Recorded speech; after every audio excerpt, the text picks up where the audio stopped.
Assalamu alaikum chers amis de Mieux comprendre l'islam, nous sommes ravis de vous retrouver pour une nouvelle vidéo sur notre chaîne Mieux comprendre l'islam. Aujourd'hui, nous allons discuter de métiers que beaucoup exercent sans en comprendre les implications religieuses. Certains continuent même en étant conscients de leurs aspects problématiques. Dans l'islam, ces professions génèrent des revenus haram, et malheureusement, elles sont très courantes de nos jours.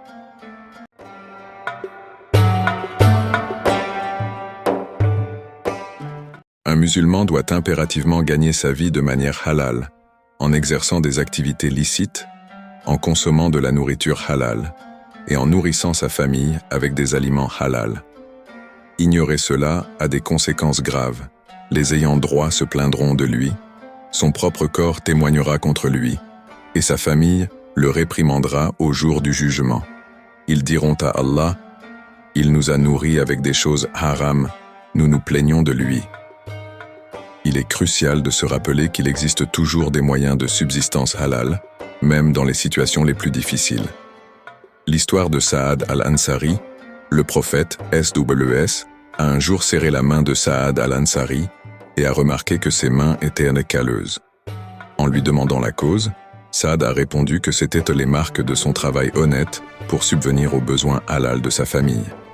Le prophète, SWS, a alors affirmé que ses mains ne seront jamais touchées par le feu de l'enfer. Cette histoire illustre la noblesse du travail halal et le respect qu'il mérite. La pression du capitalisme et la voie haram. Dans notre société actuelle, la pression du capitalisme pousse certains, dont la foi est fragile, vers des moyens haram. Le prophète, SWS, a prédit qu'un temps viendra où les gens ne se soucieront plus de savoir si leurs biens sont acquis de manière halal ou haram. Cette prédiction se réalise de nos jours, d'où l'importance de rester vigilant et fidèle aux principes islamiques. 1. Transactions frauduleuses. Le gain obtenu par la tromperie est strictement interdit. Un hadith raconte que le prophète, SWS, a découvert que du blé vendu au marché était mouillé et a reproché aux vendeurs de ne pas avoir montré cette partie humide. « Quiconque nous trompe n'est pas des nôtres », a-t-il dit. Aujourd'hui, cela inclut des pratiques comme cacher les défauts d'un produit, mélanger du lait avec de l'eau, ou vendre des produits de qualité inférieure en les présentant comme de haute qualité. 2. Profession d'avocat et de juge. Ces professions peuvent être délicates. Si elles sont exercées avec l'intention de réduire l'injustice et de défendre les opprimés, elles sont considérées comme des actes de culte. Cependant, utiliser ces positions pour commettre des injustices rend l'argent gagné haram.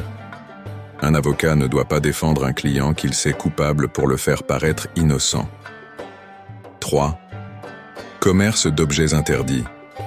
Il est interdit de fabriquer ou de vendre des objets haram, comme les instruments de jeu de hasard, les instruments de musique interdits et les statues.